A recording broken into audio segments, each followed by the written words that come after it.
My name is Helen Jaramillo, and I am a woman. I am Latina. I am lesbian. I am also a school board member for Azuza School District. I am also a very proud mother and wife.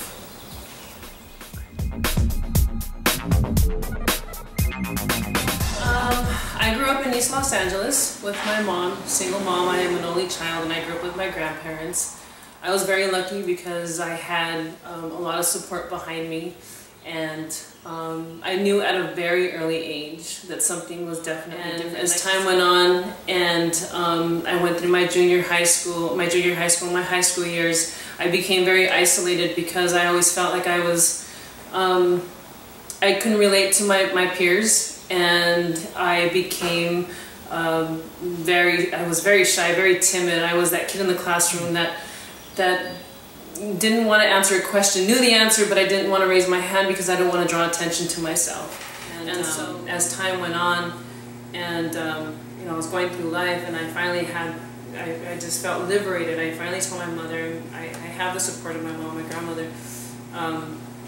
When I met my wife, that's when I knew, and it wasn't a gay thing. It had everything to do with me being a woman. It had everything to do with me wanting to be pregnant, to feel that, to carry a child. And I would see other women having kids and having babies and having baby showers and getting married, and I wanted that for myself. I wanted to experience that, and it was when I met my wife that I said, this is it. This feels right, and I know that I'm going to spend the rest of my life with this woman. Well, we have two daughters. We have twins, and they're 10 years old now. And the way that we actually had our daughters, this was back in 2000, and I really feel that we were pioneers in this area because when we finally shared with our friends and family that we wanted to have children, everybody asked, well, how is it that you're going to do that? Are you going to adopt? And no, we didn't want to adopt. We wanted to have children.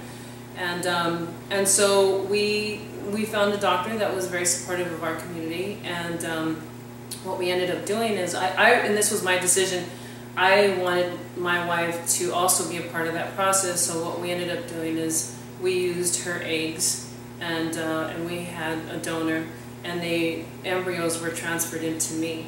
So so we both, you know, were involved in that process, and we went through a cycle of IVF, and we were fortunate enough that the first time around it worked, and you know, we have our twin daughters now. It did come with a lot of you know, hardship because there were some friends and family that didn't agree with what we were doing. We were doing something wrong, and we were going to bring these kids into a world where people weren't going to support them. But you know, we knew that we were in a situation where, you know, we had solid careers. You know, and we knew that any issue that our kids were going to come across, anything that they were going to experience, they were going to have a football team of support behind them. So so we felt very confident that our kids would always be okay. God, I discovered my voice late in life. That's for sure. Even as a police officer, you know, you do take on, it is a leadership role. You know, you're out there serving your community, you're doing things, but I think even then, even back in 98 and 97, even at work, I was still in the closet. I mean, coming out of the closet is an everyday thing. It happens every day, and but honestly, I think for me, where I started to see how our work as advocates and being out there in the community and promoting change and tolerance and diversity came in 2008 during Prop 8. Definitely. We were a family. We went out and we stood on corners. Our kids were very little. Our kids were maybe 3 years old. They were, you know, we were out there on corners, and this was something very important to us. It was given to us, and then, you know, it was stripped away, and that's when you felt like, oh my, this is not right. This is not right. And that's when it started for me. That's when I said, no, we have to do something about this.